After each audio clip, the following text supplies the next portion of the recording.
The experiment begins. Dr. Eliza Chen stood before the imposing steel door of Lab 7, her hand hovering over the biometric scanner. She took a deep breath, steeling herself for what lay ahead. As the lead scientist on Project Chimera, she knew the weight of responsibility resting on her shoulders. The fate of humanity might very well depend on the success of their work.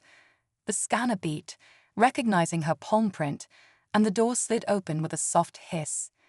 Eliza stepped into the sterile white room, her eyes immediately drawn to the figure strapped to the examination table at its center. Jack Harper, former Special Forces operative, lay motionless but alert. His piercing blue eyes followed Eliza as she approached, a mixture of defiance and resignation in his gaze. She couldn't help but feel a twinge of guilt. Jack hadn't volunteered for this.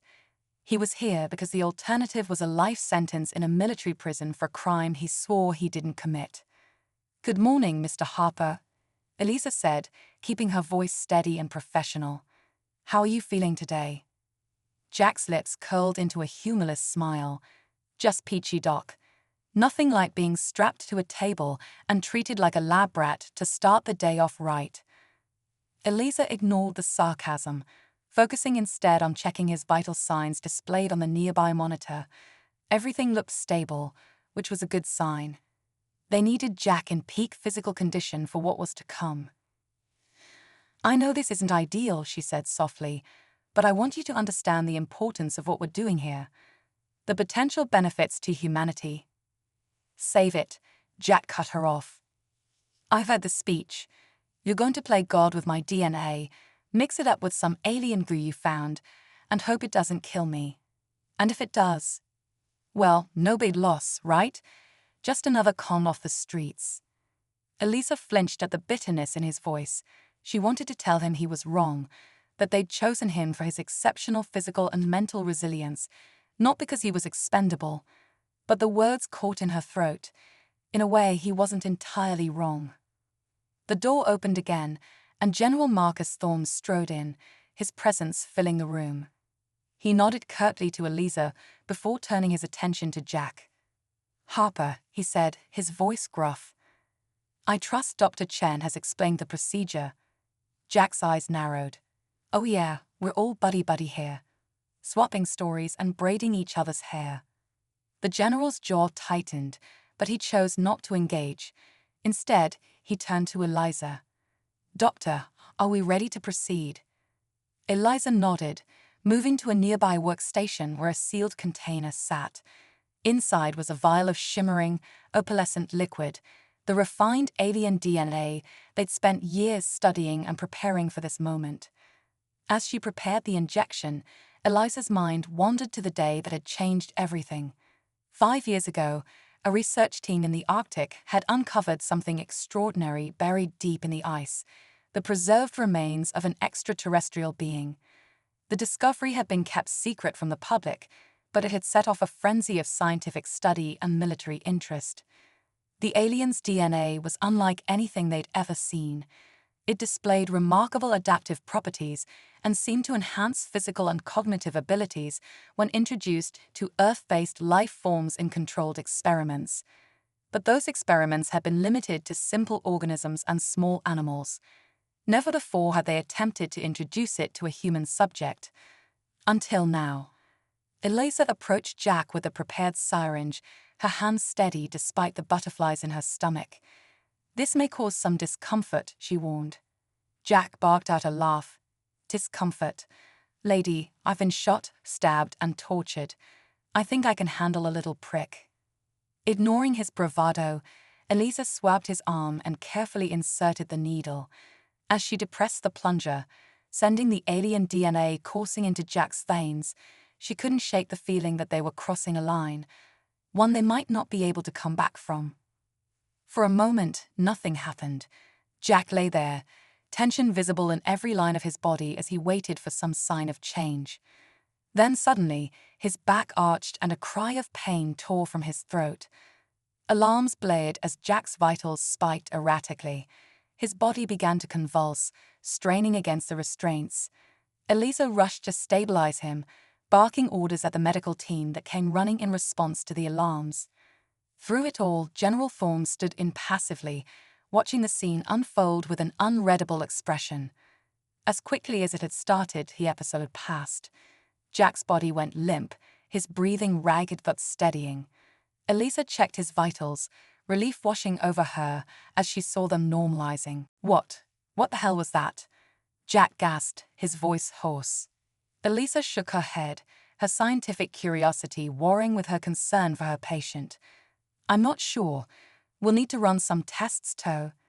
She broke off as she noticed something strange.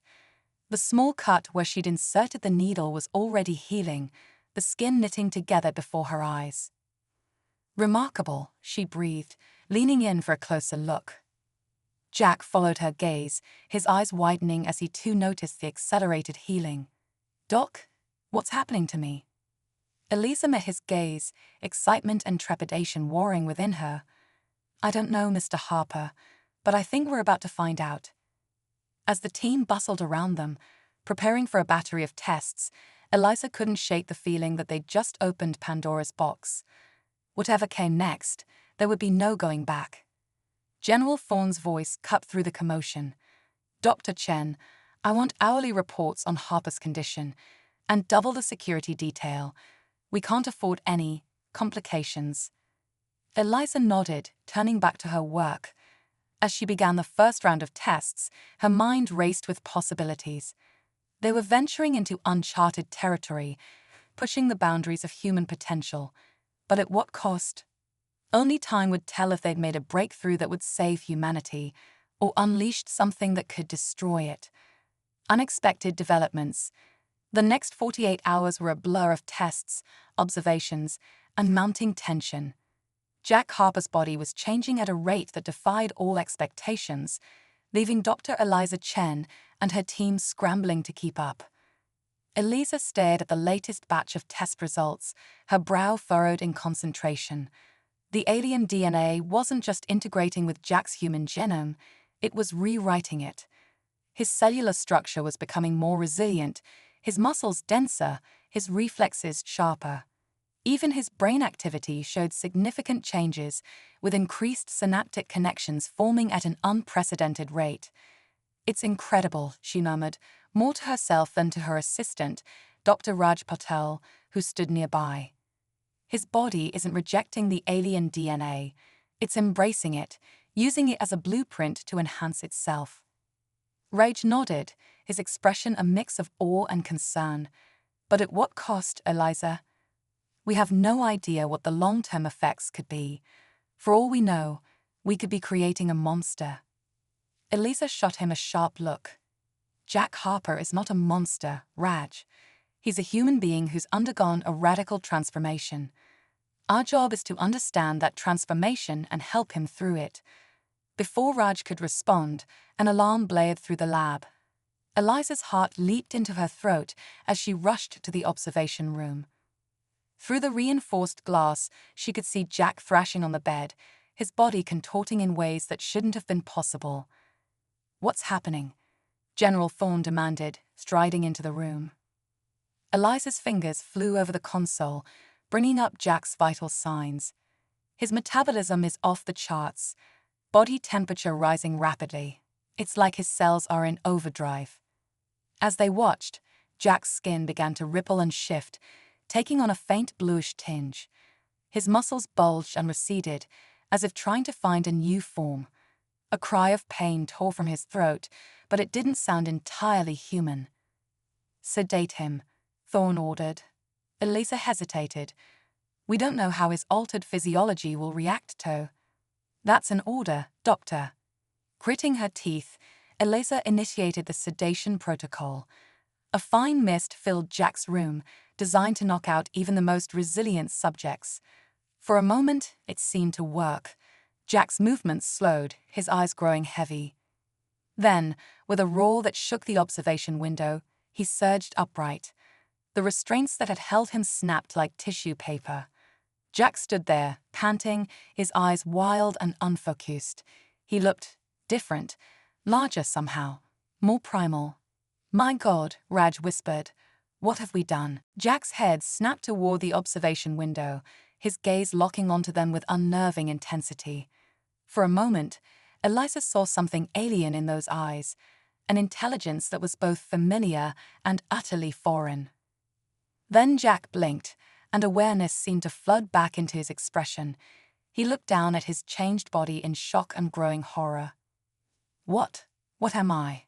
His voice was rough, barely recognizable. Eliza leaned toward the intercom. Jack, listen to me. You're still you. We can help you, but you need to stay calm. Jack's laugh was bitter and tinged with hysteria. Calm? Look at me, Doc. I'm a freak. Before anyone could react, Jack charged at the reinforced door of his room. It should have been impossible for him to breach it, but with one powerful shoulder slam, the metal buckled. Alarms blared throughout the facility. Thorne was already barking orders into his comm, calling for security, but Eliza knew it would be too late. With strength and speed that defied belief, Jack tore through the door and into the hallway beyond. The sound of shouts and gunfire echoed through the complex. Lock down the facility, Thorne roared. No one gets in or out. Eliza stood frozen, her mind reeling. This was her fault. She had done this to Jack, had unleashed something they couldn't control. And now, Dr. Chen. Thorne's voice cut through her thoughts. You're coming with me. You're the only one who might be able to talk him down. As they raced through the halls, following the trail of destruction Jack had left in his wake, Eliza's scientific mind couldn't help but marvel at the transformation. Jack had become something beyond human, faster, stronger, possibly even smarter. But at what cost to his humanity? They found him in the main atrium, surrounded by a squad of heavily armed security personnel. Jack crouched in the center, his body tense, ready to spring. He looked almost feral, but there was still intelligence in his eyes, and fear. Jack, Eliza called out, stepping forward despite Thorne's attempt to hold her back. Please, let us help you. Jack's gaze snapped to her. For a moment, she saw recognition there, a flicker of the man he had been. Then his expression hardened. Help me, he snarled. Like you helped me by turning me into this. No thanks, Doc. I'm done being your lab rat. Before anyone could react, Jack leaped, not at them, but straight up. With impossible agility, he scaled the atrium wall, smashing through a skylight 30 feet up. Open fire, Thorne ordered, but it was too late. Jack was gone, vanishing into the night beyond. As the facility erupted into chaos, Eliza stood there, her mind racing. What had they unleashed upon the world? And more importantly, what would Jack do now that he was free? One thing was certain, nothing would ever be the same again. In the days that followed, the hunt for Jack Harper consumed every resource at the government's disposal. Eliza found herself working around the clock, analyzing data and trying to predict how Jack's altered physiology might continue to change. Reports trickled in from across the country, sightings of a man performing impossible feats, moving faster than the human eye could track. But every time the authorities got close, Jack slipped away. Eliza couldn't shake the feeling that he was testing himself, pushing the limits of his new abilities.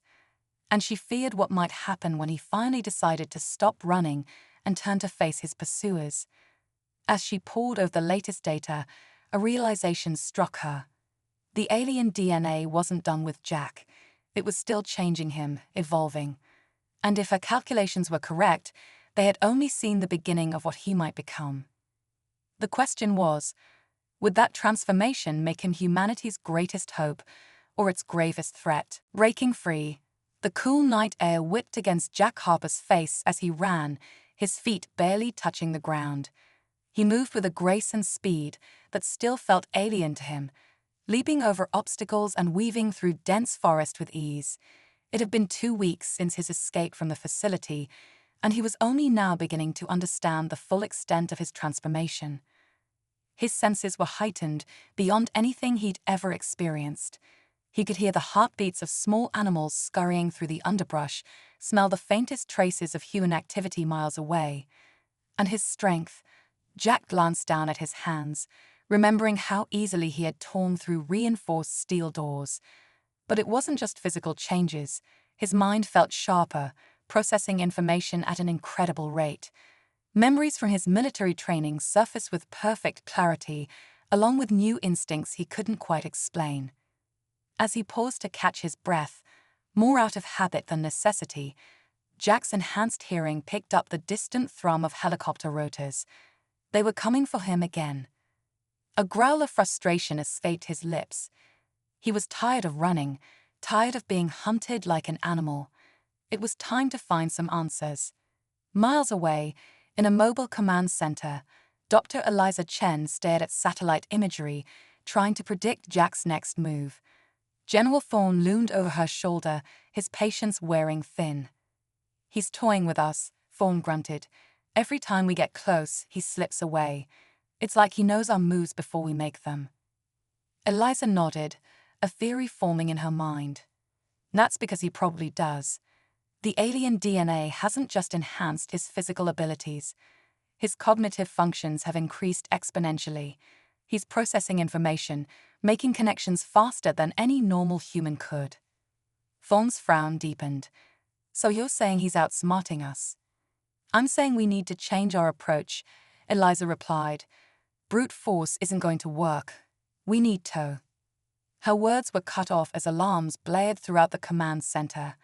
On the main screen, a red dot appeared, moving at incredible speed. "He's here," Eliza breathed, a mixture of fear and excitement coursing through her. Outside, chaos erupted as Jack tore through the perimeter defenses like they were made of paper.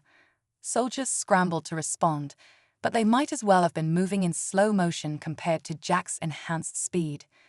In a matter of minutes, he stood in the center of the command center, surrounded by unconscious bodies. Not a single shot had been fired. Jack had neutralized every threat without killing anyone. His eyes locked onto Eliza, recognition flickering in their depths. "Hello, Doc," he said, his voice a low growl. "I think it's time we had a chat." Thorne reached for his sidearm, but Jack was there in an instant, disarming him with ease. "I wouldn't," Jack warned. "I'm not here to hurt anyone. I just want answers." Eliza stepped forward, her hands raised in a placating gesture. "Jack, please, let us help you. We don't fully understand what's happening to you, but if you come back with us—" "Back to being a lab rat," Jack scoffed. "No thanks. But you're going to tell me everything you know about this thing inside me, where it came from, what it's doing to me." As Eliza began to explain, Jack's enhanced mind pieced together the fragments of information faster than she could speak them. The alien crash site in the Arctic, the decades of secret research, the government's fears of an impending extraterrestrial threat. "So you turned me into a weapon," Jack said, his voice cold. "A human-alien hybrid to fight off an invasion that might never come." Thorne, who had remained silent until now, spoke up. "We did what was necessary to protect our planet, Harper. You of all people should understand that." Jack's eyes flashed with anger. "Understand? You stripped away my humanity without my consent. You—" He broke off suddenly, his head tilting as if listening to something only he could hear. A look of confusion crossed his face, followed by a grimace of pain. "Jack." Eliza took a step toward him, concerned. "What's wrong?" But Jack wasn't listening anymore. His eyes had gone unfocused, his body tensing as if fighting some internal battle. When he spoke again, his voice was strained. "There's something else, something you didn't know about." He clutched his head, stumbling backward. "It's not just DNA. It's alive, conscious, and it wants—" Before he could finish, Jack let out a cry of pain and collapsed to the floor. His body began to convulse, reminding Eliza horribly of his initial transformation. "We need to sedate him," she shouted, rushing to Jack's side. But as she reached for him, his hand shot out, gripping her wrist with inhuman strength. Jack's eyes snapped open, but they weren't his eyes anymore. There was something else looking out at her, something ancient and alien. When he spoke, it was with Jack's voice, but the words were not his own. "We have awakened," the thing inside Jack said. "And we have much to discuss, children of Earth." Eliza felt a chill run down her spine as she realized the true magnitude of what they had done. They hadn't just created a human-alien hybrid. They had given an alien intelligence a foothold in their world. As Jack, or whatever was now controlling him, rose to his feet, Eliza and Thorne exchanged a look of dawning horror. The game had changed, and humanity was no longer calling the shots. "Now," the alien presence said, using Jack's voice like an ill-fitting suit, "shall we begin negotiations for the future of your species?" The command center fell into stunned silence, the fate of humanity hanging in the balance as they faced an alien intelligence they had unwittingly brought into their midst. The true test of humanity's resilience and ingenuity was about to begin. Allies and enemies. The tense silence in the command center was shattered by the sound of alarms blaring. Jack's head snapped towards the monitors, his alien-enhanced senses picking up on the approaching threat before anyone else. "Your reinforcements are here," he said, his voice a strange mix of Jack's familiar tones and something unmistakably alien. "But they won't be necessary. We have no intention of harming you." General Thorne's hand hovered near his backup weapon. "And why should we believe you?" The entity controlling Jack turned its gaze on the general, eyes glowing with an otherworldly intelligence. "Because if we wanted to destroy you, we would have done so already." Dr. Eliza Chen stepped forward, her scientific curiosity overriding her fear. "You said we. Are you a collective consciousness?" A smile that wasn't quite human crossed Jack's face. "Perceptive, Dr. Chen. We are many, yet one. A symbiotic species that has traveled the stars for eons, seeking compatible hosts to share our knowledge and abilities with." "And you've chosen humanity?" Eliza asked, her mind racing with the implications. "We've chosen Jack Harper," the entity corrected. His genetic makeup and mental resilience made him an ideal candidate for our first true melding on your world. The door to the command center burst open, a squad of heavily armed soldiers pouring in. They froze at the sight of Jack standing calmly amidst the chaos. "Jack," the entity raised a hand in a peaceful gesture. "Your weapons are unnecessary and, quite frankly, useless against us. We come seeking alliance, not conquest." General Thorne scoffed. "Alliance? You've invaded the body of one of our soldiers. A soldier you had condemned to death," the entity reminded him. "We have given him new life, new purpose, and we offer the same to humanity." Eliza's scientific mind was working overtime, processing the possibilities. "You're saying you want to coexist with us?" "More than coexist," the entity explained. "We offer a true symbiosis. Our knowledge of the cosmos, our advanced abilities, merged with human ingenuity and spirit. Together, we could achieve greatness beyond your imagining." The offer hung in the air, tempting and terrifying in equal measure. Eliza found herself torn between scientific excitement and ethical concerns. "But at what cost?" she asked. "Would we lose our identities, our free will?" The entity shook Jack's head. "Ask Jack Harper if he feels he's lost himself." Suddenly, the alien presence seemed to recede, and it was Jack's own eyes that looked out at them. "I'm still me, Doc," he said, his voice strained but unmistakably his own. "But I'm also more. It's hard to explain, but I'm not a prisoner in my own body. We're partners."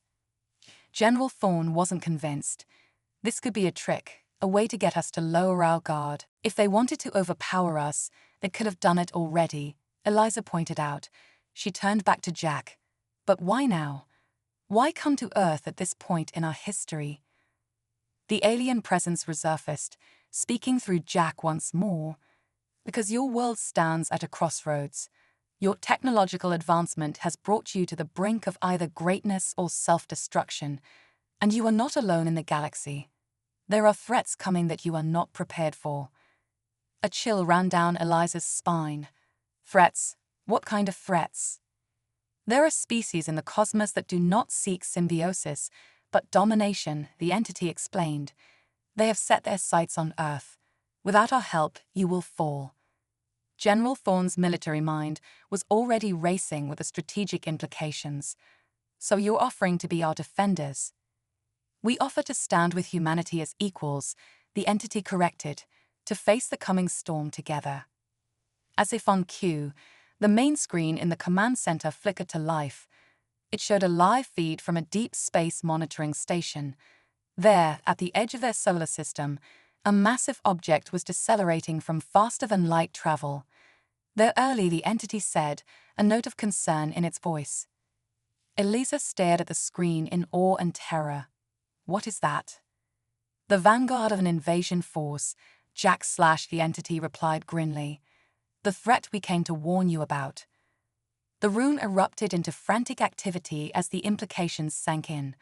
Earth was woefully unprepared for an alien invasion, especially one with technology advanced enough for interstellar travel.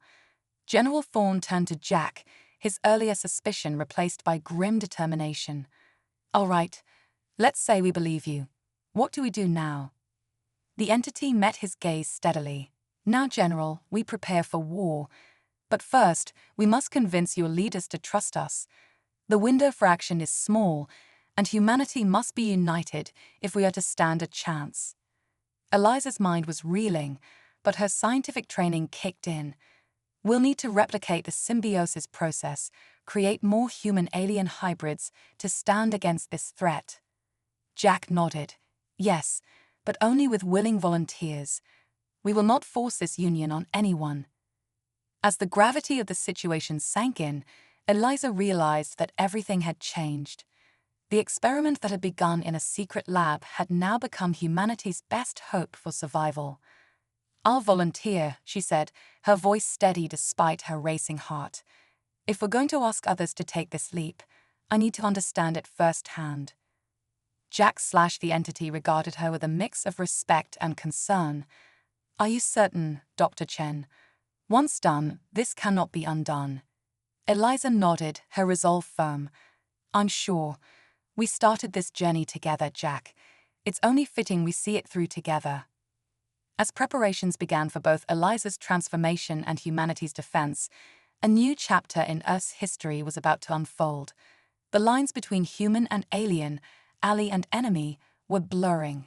In the face of an overwhelming threat, humanity would have to evolve or perish. The fate of the planet now rested on an unlikely alliance and the courage to embrace the unknown. The truth revealed. The next 48 hours were a whirlwind of activity. As governments around the world were briefed on the impending threat, Dr. Eliza Chen prepared herself for the symbiosis process. Jack Harper, now in full cooperation with his alien symbiote, worked tirelessly to refine the procedure. In a secure lab deep within a military compound, Eliza lay on an examination table, her heart racing with a mixture of fear and excitement. Jack stood beside her, his expression a mask of concentration. Are you ready? He asked, his voice carrying echoes of both human concern and alien wisdom. Eliza nodded, taking a deep breath. As ready as I'll ever be. Let's do this. Jack placed a hand on her forehead, and Eliza felt a strange warmth spreading through her body. Then suddenly, her world exploded into colors and sensations she had never experienced before. In what felt like both an eternity and an instant, Eliza's mind was flooded with knowledge. The history of the symbiotes, their journey across the stars, the wonders and horrors they had witnessed, it all cascaded through her consciousness. When she opened her eyes, the world looked different, sharper, more vibrant. She could hear the heartbeats of everyone in the room, smell the faint ozone scent of the medical equipment. Welcome, a voice said in her mind. Her symbiote, she realized. We have much to share and little time. As Eliza adjusted to her new reality, reports were coming in from around the globe. The alien ship had entered Earth's orbit, and smaller craft were descending towards major cities. In Washington, D.C., General Thorne stood before a hastily assembled war council, with Jack and the newly transformed Eliza at his side. Ladies and gentlemen, Thorne began, his voice grim, we face an unprecedented threat. But we also have unprecedented allies. He gestured to Jack and Eliza. Thanks to the symbiotes, we now have a fighting chance. Eliza stepped forward, her newfound knowledge allowing her to speak with authority. The invaders call themselves the Harvesters. They move from planet to planet, stripping them of resources and enslaving the populations. But they've never encountered a world with symbiote-enhanced defenders before.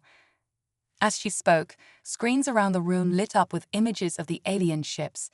They were massive, sleek vessels that seemed to defy the laws of physics as understood by human science. Jack took over the briefing.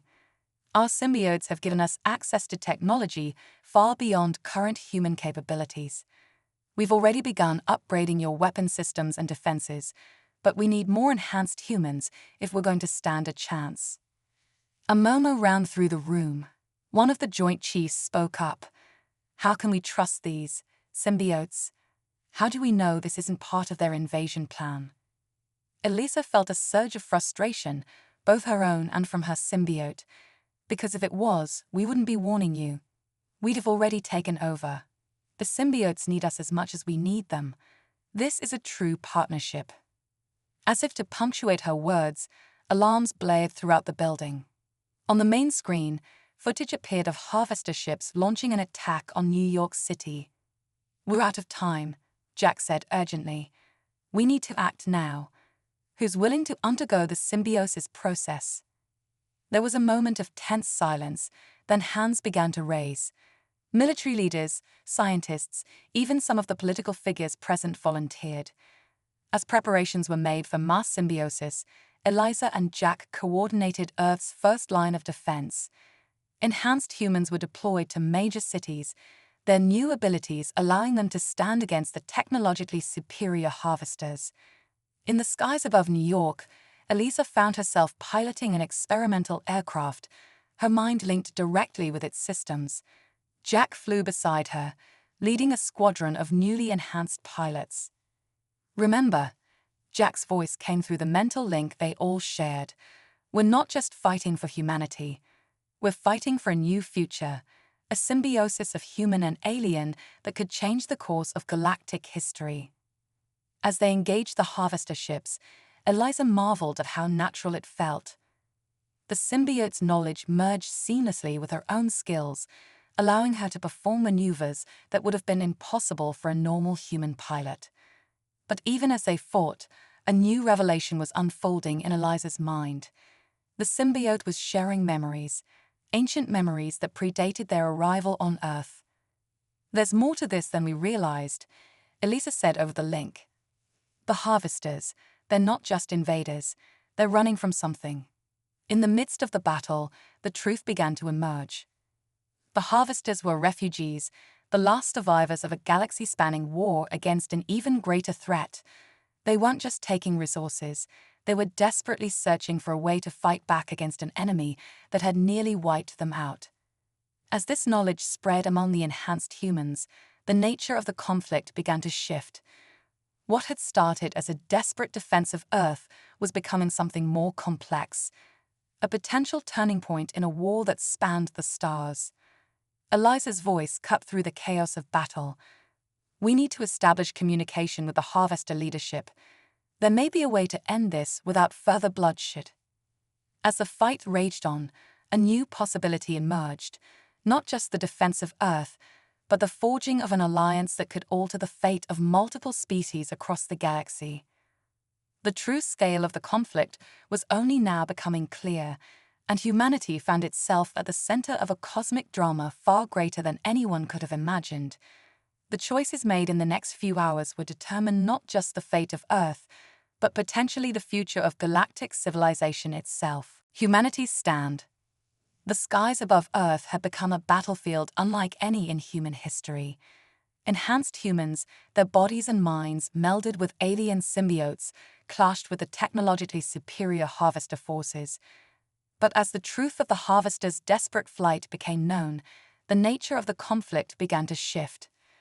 Eliza, her fighter weaving through a maelstrom of energy weapons and debris, opened a channel to the Harvester command ship. This is Dr. Eliza Chen of Earth. We know you're running. We know about the threat you face. We want to talk. For a moment, there was only static. Then, a harsh, guttural voice responded. Talk, while you attack us. Your words ring hollow, earth creature. Jack's voice cut in. We're defending our home, but we're offering you something more valuable than the resources you came to take. We're offering an alliance.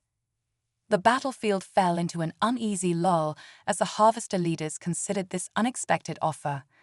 Eliza could feel her symbiote's anxiety mingling with her own. The fate of multiple civilizations hung in the balance. Finally, the Harvester voice returned. We will meet. One of yours, one of ours, on the ground. As the designated meeting point was agreed upon, General Thorne's voice came through on a secure channel. Dr. Chen, are you sure about this? It could be a trap. Eliza took a deep breath. It's a risk we have to take. The alternative is mutual destruction. And if what we've learned is true, we'll all need each other to face what's coming. Hours later, in a hastily established neutral zone, Eliza stood face to face with the Harvester leader. The alien was a towering figure, its exoskeleton gleaming under the harsh lights. Behind her, a contingent of enhanced humans stood ready, while Harvester troops mirrored their position. Speak, the Harvester leader growled. Explain this. Alliance you offer. Eliza straightened her back, drawing on the courage and knowledge of her symbiote. We know you're fleeing from a force that nearly destroyed your civilization, a hive-mind entity that consumes entire worlds. We propose a joint defense. Our symbiotes give us abilities that could turn the tide. The Harvester's compound eyes studied her intently. And why would you help us? We came as conquerors. Because the threat you're running from won't stop with you, Eliza explained. If we don't stand together, we'll all fall separately.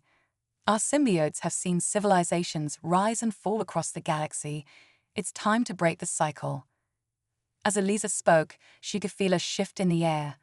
The hostility was fading, replaced by a cautious hope. The Harvester leader's posture relaxed slightly. You speak of unity, it said.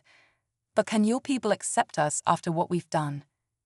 Jack stepped forward. It won't be easy. But humanity has a long history of coming together in the face of a common enemy, and with the symbiote's help, we can bridge the gap between our species. Suddenly, alarms blared from both human and Harvester communication devices. On screens and holographic displays, a massive anomaly appeared at the edge of the solar system. It's here, the Harvester leader said, its voice tinged with fear. The Devourer comes. Eliza felt a chill run down her spine as her symbiote shared images of worlds consumed, entire civilizations erased.